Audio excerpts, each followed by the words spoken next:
Hello all.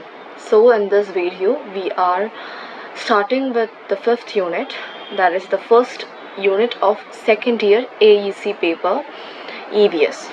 Okay, the unit 5 is global environmental issues and policies. So this is the fifth unit because in second year you are having a continuation of EVS from the first year. In the first year you had 4 units, so this is a continuation in the second year. So we are starting with unit 5, global environmental issues and policies. So the first quarter portion of this unit is same as what you have studied in the first unit, that is in first year you have studied the same thing. Okay, and yeah, majority of this unit is somewhat almost same as you have covered in your other units as well, so this won't be a Herculean task. So we live in a natural as well as social world. Development cannot be of only the rich, nor it means only high living standards, and also not just economic development. Millions of people of developing countries are still lying at extreme poverty condition. In developing countries, extreme poverty still afflicts the lives of millions of people.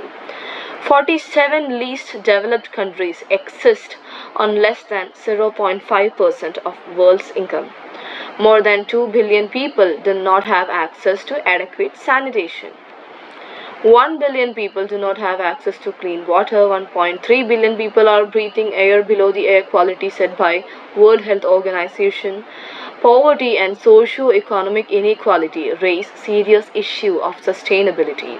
High rates of poverty are associated with various social evils like disease, family breakdown, endemic crime, and use of narcotic drugs. Therefore, there is an urgent need to interlink the social aspects with development and environment. It has to be a holistic approach. So let's see some intended and unintended results of human activities.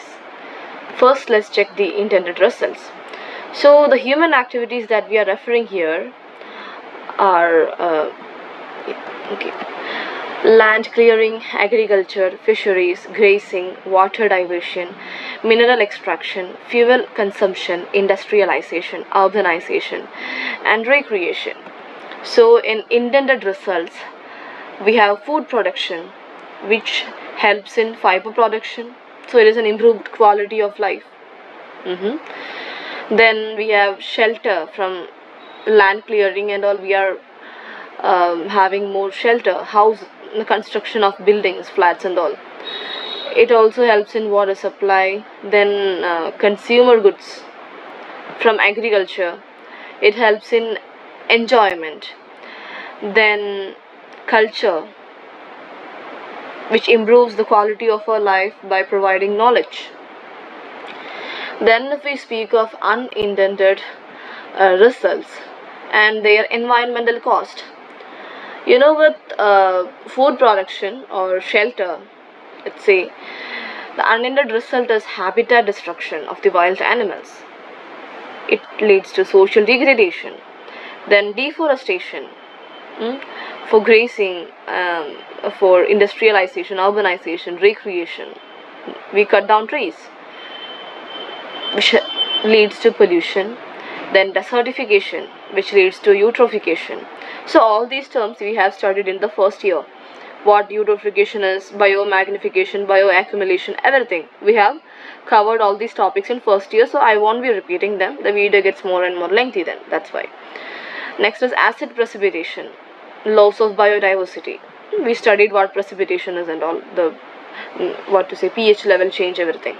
Then climate change, there is no more environmental cost, it itself is the issue. Next, nearly 2/3 of the services provided by nature to humankind are found to be on decline worldwide. Let's see what all are they. I'll minimize the slide so you can see the whole. Sorry, I'm unable to minimize the slide. So global environmental challenges. First, we can go through the declining resources, overfishing, food system stress, freshwater scarcity, loss of forest, loss of biodiversity. Mhm. The declining resources, what to say, also leads to altered biogeochemistry. In both ways, they are affected. The altered biogeochemistry, matlab ozone depletion, elevated carbon dioxide, global warming, nitrogen loading, eutrophication. Then, when we come to the social impacts, one is social disintegration, unemployment, health crisis, family breakdown, regional armed conflicts. Then, human population 9 billion by 2025. Refugees. We studied what the absorbing capacity and the non-renewable renewable resources, everything in the last year. So you can connect those concepts here. Refugees, urbanization, income inequality, and poverty. Now the unemployment is because of 9 billion population by 2025. As the people increase, jobs are less. Then health crisis, refugees. Then family breakdown due to urbanization, regional armed conflicts leading to income inequality and poverty. Okay, so you can note down them. Next is the same thing that we have covered in the first unit. Okay, introduction to environmental science. I'm repeating that again, but not explaining. I'm just reading out them. From unsustainable to sustainable. The natural resources which require our existence are getting badly which require for our existence are getting badly polluted, and it is dwindling due to over exploitation. Therefore, a fear of unsustainable growth and development started in 1970s. The UN Conference on Human Environment, or Stockholm Conference, held in Stockholm, Sweden from June 5th to 16, 1972, was the first UN's major conference on international environmental issues and marked a turning point in the development of international environment politics. The development was inclined toward more use of earth resources and continued as economic development. The UN established a commission called World Commission on Environment and Development in 1983. It is called the Brundtland Commission. It was headed by the Norwegian Prime Minister Gro Harlem Brundtland.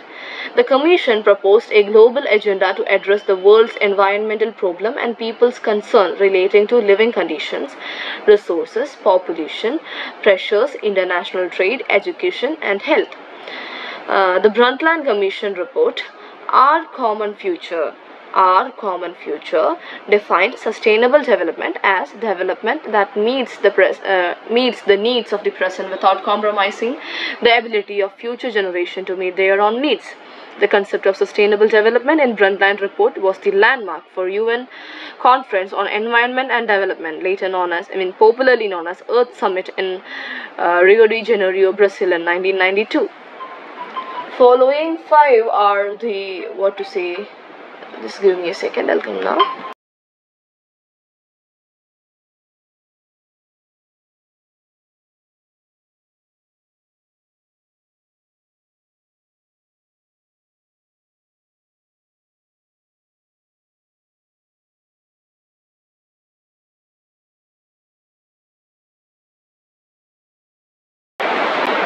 So the five significant agreement was the result of Earth Summit. Which are they? We studied the same thing, the same topics, same definitions in the first unit. So Agenda 21, Rio Declaration on Environment and Development, Statement of Forest Principles, UNFCCC, the United Nations Convention on Biological Diversity. So out of these five significant agreements, Agenda 21 proposes a global program of action on sustainable development in social, economic, political context for the 21st century. Refer to this diagram. I won't be explaining them. Just refer to this diagram. We have already gone through all these in the last syllabus. First year, yeah. The definition of sustainable development can also be stated as development that meets the needs of the present while safeguarding Earth's life support system on which the welfare of current and future generation depends. Concept of sustainable development has three principles or three pillars: economic, social, and environment, which this diagram depicts. So not them, okay? Take a screenshot or print screen. Now the key aspects of sustainable development are intergenerational equity, that is, stop overuse, reduce impacts, maintain ecological balance, hand over a safe, healthy, and resourceful environment to our future generation. Intergenerational, that is generation to generation. Then intragenerational equity, that is between the nations. Here we need to minimize gap and between and within nations, the global south, global north, everything. Then support economic growth of poorer countries, provide technological help that will support economic growth of poor countries and help in narrowing the wealth gap.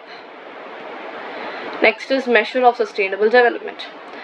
So this we had studied in the second unit, or land resources, third unit. I'm not remembering it exactly, but we have covered this. So for sustainable development, we need to use the technology appropriately. For that, we need to adopt eco-friendly, locally adoptable, resource efficient, and culturally suitable technology. Indigenous technologies are most useful, cost effective, and sustainable. Then 3R approach to minimize waste generation: reduce, reuse, recycle. Then prompting environmental education and awareness. That what we are having. That's the only reason why we are studying environmental science in your undergraduate levels. Then resource utilization as per carrying capacity. We know what supporting capacity is: capacity to regenerate. Then assimilative capacity, the capacity to tolerate different stresses. Both combines to carrying capacity. Okay. That is, any system can sustain a limited number of organisms on a long-term basis.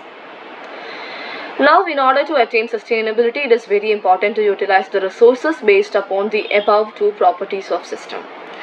As Gandhiji said, nature can provide all your needs but not your greeds. So the Indian scenario, we have covered this also. Emphasis on framing a well-planned strategy, tremendous population, tremendous natural diversity, hence makes planning sustainably all the more important but complex. Ministry of Environment and Forest, set up in 1985, has formulated guidelines for various developmental activities keeping in view the sustainability principles. Now, climate change. Yeah. So climate change, new topic. So till this, all over what we have already studied, but now it's something new we are going to study. Okay, so climate change. We know what climate change is. Average weather of climate is an average weather of an area. Okay, climate is the average weather of an area. It is the general weather conditions, seasonal variation, and extremes of weather in a region. Okay, I'm stressing this here because in the last question paper there was the question was like this: differentiate between climate and weather. Okay, that was a 3 or 4 marks question, I guess. 4 marks question, yeah. So it's important. So climate is the average weather of an area. It is the general weather condition, seasonal variation, and extremes of weather in a region. Such condition which average over a long period, at least 30 years, is called climate. Okay, the long period thing is climate, and the short period one is weather. The change in weather condition is, the change average weather of an area. All this comes under climate. Okay. The global surface temperature has increased by 0.6 plus or minus 0.2 degrees Celsius. That is, in the poles it will be decreased, and it varies, right, in the equatorial region and poles. So it is, the data is by IPCC, okay, Intergovernmental Panel on Climate Change. 1998 was the warmest year, and 1990s was the warmest decade on record. Many countries have experienced increases in rainfall, particularly in the countries situated in the mid to high latitudes. It was observed that the Earth temperature has changed considerably during the geological times. It has experienced several glacial and interglacial periods. You can check the change in temperature with respect to the years. So the anthropogenic, that is man-made activities, are the major driver of present climate, which are upsetting the established balance between various components of the environment. We know now in winter also sometimes we experience a cold, a high temperature. There are no rains, but in sudden sometimes the flood happens. So these all are the indications. The greenhouse gases are increasing enormously into the atmosphere, and as a result, the average global temperature of Earth is increasing. This may disturb the hydrological cycle. We studied the cycles in the second unit, I guess. Water cycle, the evaporation, condensation, precipitation, and everything. So the water cycle results in floods and droughts in different regions in the world, cause sea level rise, changes in agricultural productivity, that leads to famines and death of humans as well as livestock. Okay, got that chain? Sea level rise, change in agricultural productivity, leads to famine, leads to death of living beings. Next is impact of climate change. The global change in temperature will not be uniform everywhere and will fluctuate in different regions. The places at higher latitudes will be warmed up more during late autumn and winter than the places in tropics. The increased warming at poles will reduce the thermal gradient between the equator and high latitude regions. That will disturb the global pattern of winds and oceans currents, as well as timing and distribution of rainfall. That will lead to shifting the ocean current that can change the climate of Ireland and Britain. Then that is when the temperature is increased by 1.5 degree Celsius to 4.5 degrees Celsius. The global water cycle is expected to intensify by 5 to 10%. It will lead to disturbed rainfall that will result in some areas becoming more wet or dry. Although rainfall may increase, higher temperature will result in the evapotranspiration. We studied what that is, a combination of evaporation and transpiration leading to annual water deficit in crop fields. Now, potential climate change impacts. The climate changes that we are referring here, that is the temperature, variation in temperature, precipitation, sea level rise.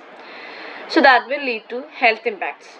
Weather related mortality, we know with tsunami, flood and all, there is a high death occurrence. Okay, then infectious diseases, air quality, respiratory illness, then agricultural impacts, crop yield, irrigation demand, forest impacts, change in forest composition, shift in geographic range of forest health and productivity, water resources impacts, changes in water supply, water quality, increased competition for water, impacts on coastal areas, erosion of beaches, inundate coastal lands, cost to defend coastal communities, then species and natural areas. Okay, cost to defend coastal communities means if the coastal areas are erosion of beaches and everything happen, we need to protect the people who are living in the coastal region, rehabilitation and everything, their livelihood, all have to be cared, right? Then species and natural areas, shift in ecological zones, loss of habitat and species. So in 1989, the World Conference on Changing Atmosphere in Toronto led to formation of Intergovernmental Panel on Climate Change. From here on, I'll be referring to this as IPCC only. Okay, so this was jointly established by UN Environmental Program and the World Meteorological Organization. Expected one word from here. Okay, UNEP plus World Meteorological Organization led to the formation of IPCC. The initial report of IPCC was focused on basics of climate change. The work of IPCC continued through the 1990s with the supplementary assessment in 1992 and a major reassessment in 1995. The third and fourth assessment reports of the IPCC, that is in 2001 and 2007 respectively, give most comprehensive information about on the atmospheric abundance of greenhouse gases and its possible impacts on climate, ecological systems, global carbon cycle, and other related issues. Okay, so next is global warming. We know what it is: the increase in greenhouse gases, mainly from the burning of fossil fuels.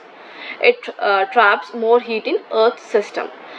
So that is global warming. This extra heat has resulted in higher temperatures on land and oceans, melting ice, and more extreme weather. So here the solar radiation passes through the atmosphere to the Earth. About half of the solar radiation is absorbed by the Earth, mostly by the ocean. Most of the radiated heat is absorbed by greenhouse gases molecules, warming Earth's surface and the lower atmosphere. So carbon dioxide and other greenhouse gases released by the burning of fossil fuels thicken the atmosphere heat blanket, trapping more heat on Earth. Okay, that's what happened. Now the effects. One is natural and one is human induced. Natural is due to water vapor and carbon dioxide. To evaporation, transpiration, evapotranspiration, the water vapor. So then carbon dioxide. Then human induced is global warming. Okay. Due to increasing carbon dioxide level and other greenhouse gases like methane, nitrous oxide and all. Trapping of heat by certain gases in lower atmosphere is a natural process. Similarly, greenhouse or glass house used to make in horticulture for warming effect of plants. So as we say, the greenhouse around the atmosphere traps all the heat. The same model is applied for horticulture, vegetable cultivation. Here, a green glass house is made, so the heat, the temperature will sustain inside, which will help in the growth of crops. So this happens when greenhouse gases like carbon dioxide, water vapor, nitrous oxide, and methane trap heat and light from the sun in the Earth's atmosphere, which increases the temperature. The amount of heat trapping or greenhouse gases and the length of time they stay in atmosphere, that is the average global temperature is 15 degrees Celsius. In the absence of these gases, this temperature would be minus 18 degrees Celsius. Warming or cooling more than 2 degrees Celsius over the past few decades may prove to be disastrous for various ecosystems on the Earth. Some areas will become inhabitable because of drought or floods following a rise in average sea level. Not this diagram. Take a screenshot, okay? Then greenhouse gases. About greenhouse gases. With this pie chart, you can get the amount of the portion of greenhouse in the atmosphere. So first, carbon dioxide. Industrial countries account for more about 76% of annual emission. Main source are fossil fuel burning, 67% from that, and deforestation. Carbon dioxide concentration in the atmosphere was 355 ppm in 1990, that is increasing at a rate of 1.5 ppm every year. Okay, so this is a chart that you need to analyze. Okay, so here we can see 411.91 part per million or parts per million carbon dioxide, right? So next is chlorofluorocarbons. Main source of ozone depletion is CFC. Okay, so main source of CFC include leaking air conditioners, refrigerators, evaporation of industrial solvents, production of plastic foams, aerosols, propellants. So this is 1500 to 7000 times more efficient than carbon dioxide molecule. Then methane, 16% contribution of the increased greenhouse gases. Methane is produced when bacteria break down dead organic matter in moist places that lack oxygen, such as swamps, natural wetland, paddy field, landfill, and digestive tracts of cattle, sheep, and termites. Each methane molecule traps about 25 times as much heat as carbon dioxide molecule. You can expect a essay question from this different types of greenhouse gases. Okay, next is nitrous oxide. It is responsible for 6% of the human input of greenhouse gases. It is released from nylon projects, from burning of biomass and nitrogen rich fuels, especially coal, and from the breakdown of nitrogen fertilizers in soil, livestock waste, and nitrate contaminated groundwater. We studied on this in natural resources chapter. Okay, so its lifespan in the troposphere is 140 to 190 years, and it traps about 230 times as much heat as per molecule as carbon dioxide. Refer to this pie charts, take a screenshot. Okay.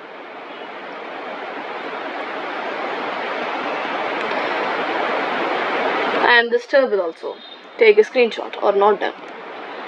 Greenhouse gas, the atmospheric lifetime, global warming potential, then primary current source. So carbon dioxide from fossil fuel use, land use, cement, methane from fossil fuel use, agriculture, nitrous oxide from mostly from agriculture, anthropogenic also. Then hydrofluorocarbons, alternative to ozone depleting substances. Perfluorocarbons, primary aluminum production, semiconductor manufacturing. Sulfur hexafluoride, used in electric power transmission, magnesium, semiconductor industries and all. So these will be also helpful when you prepare for the essays on greenhouse gases. Okay. Next is impact of enhanced greenhouse effect.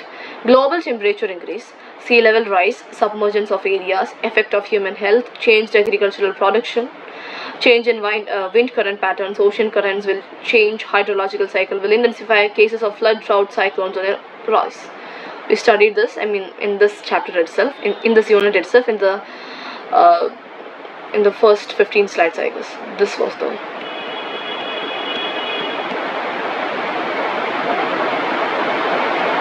This is a good meme. Good news. The sharks are saying, like, at the current rate, the global warming, we should be able to just swim over there and eat him in under 5 years. Okay. These are also some memes, you can read out them.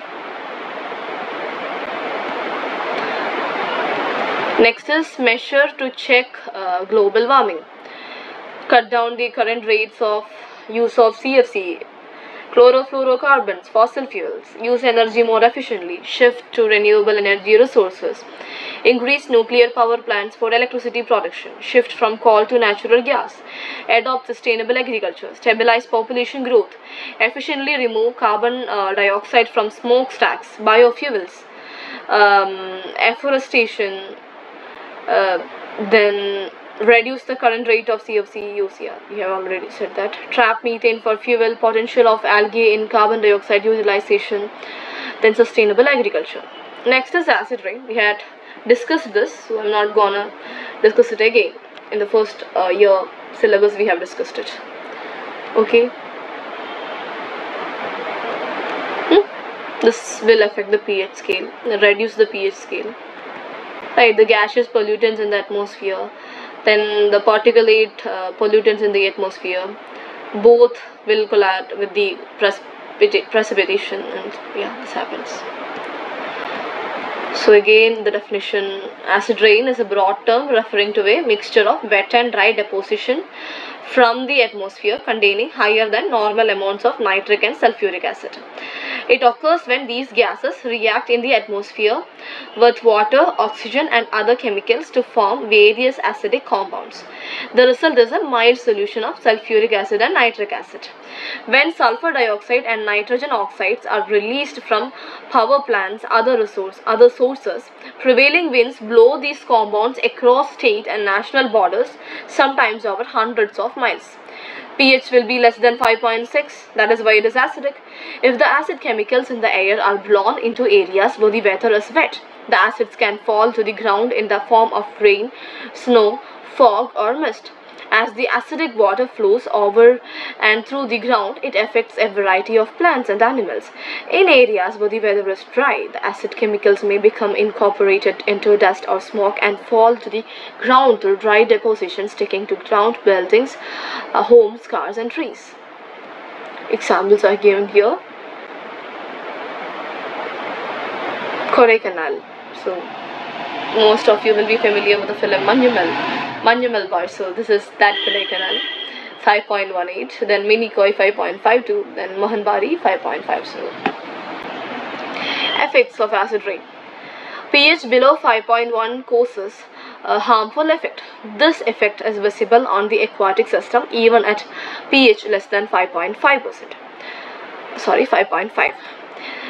Like the deterioration of buildings. Taj Mahal, because it was built of marbles. Then damage to stone structures. Then damage metals and car finishes. Aquatic life, especially fish, are badly affected by lake acidification.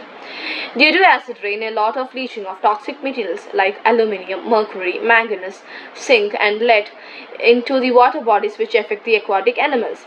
Many lakes of Sweden, Norway, Canada have become fishless due to acid rain. It damages foliage and weakens the trees and also make trees more prone for diseases. We studied how this affects the trees, the plant bodies in very detail in the last year. Okay.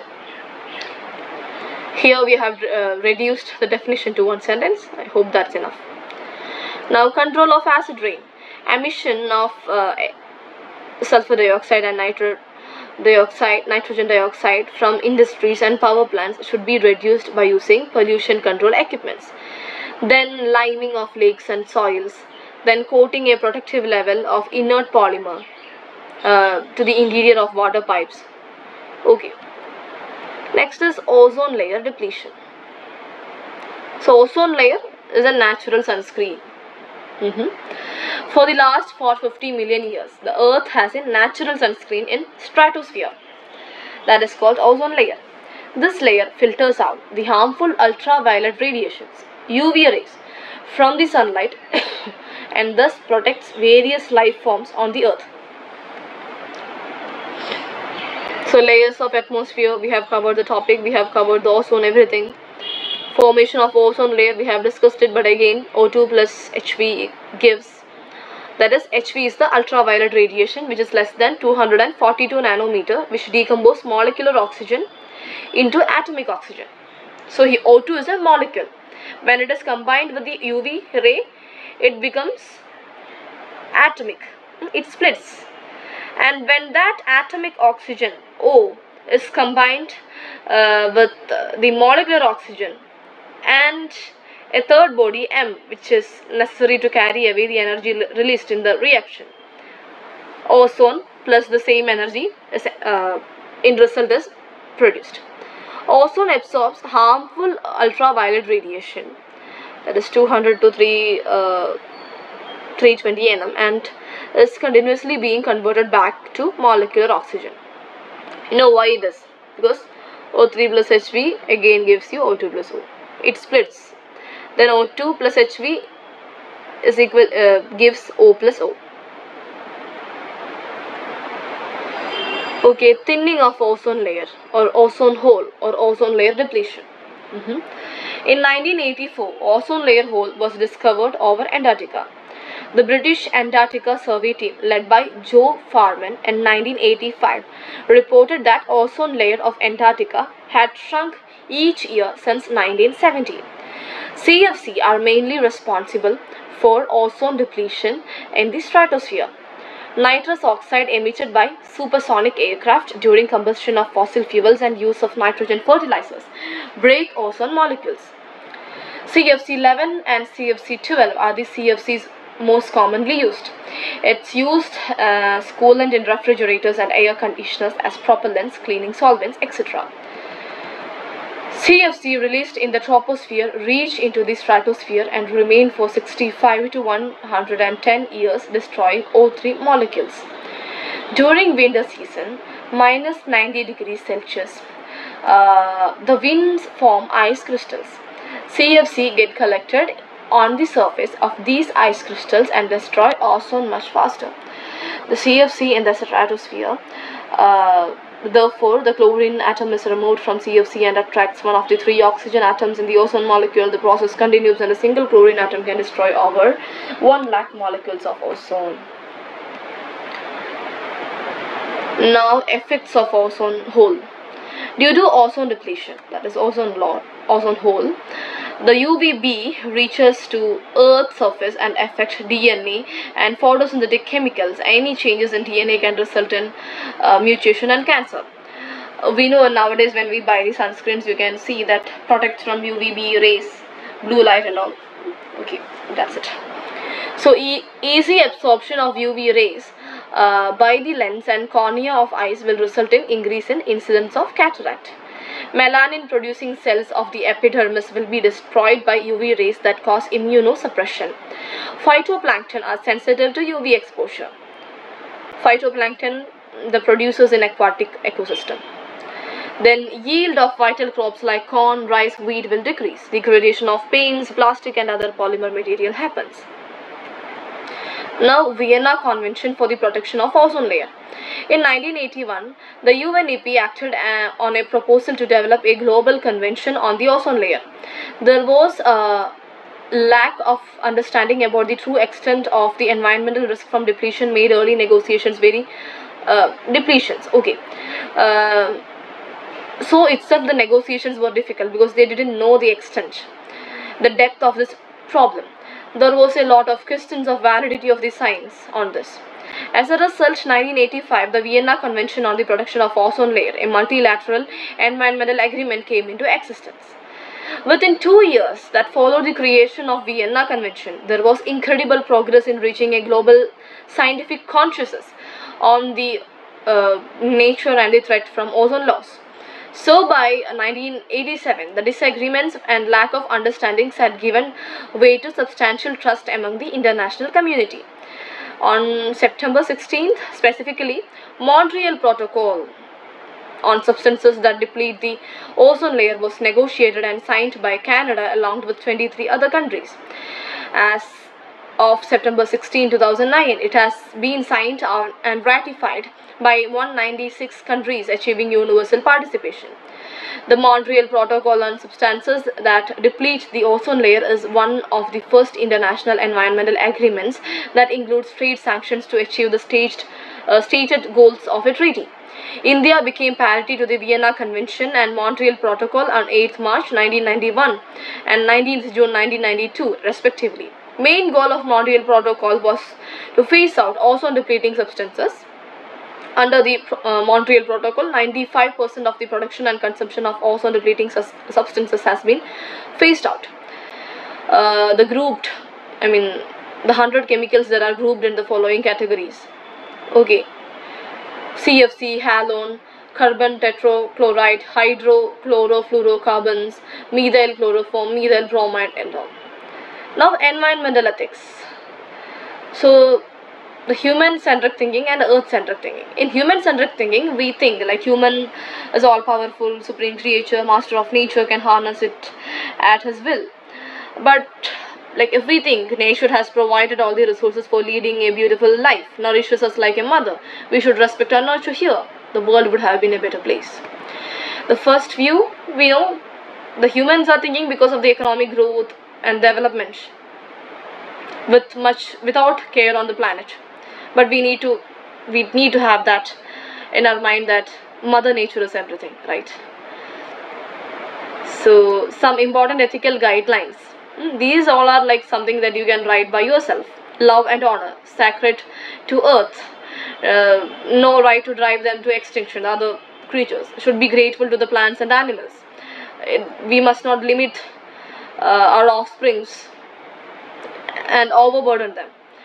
then should not എന്താ പറയാ should not waste your resources on destructive weapons. And also, no, we should not run after gains at the cost of nature. Then we should not steal from the future generations, as we say in the Brundtland Commission. Then we should not consume the material goods in above moderate amounts. Okay, so that's it. So let's continue in the next part. Thank you.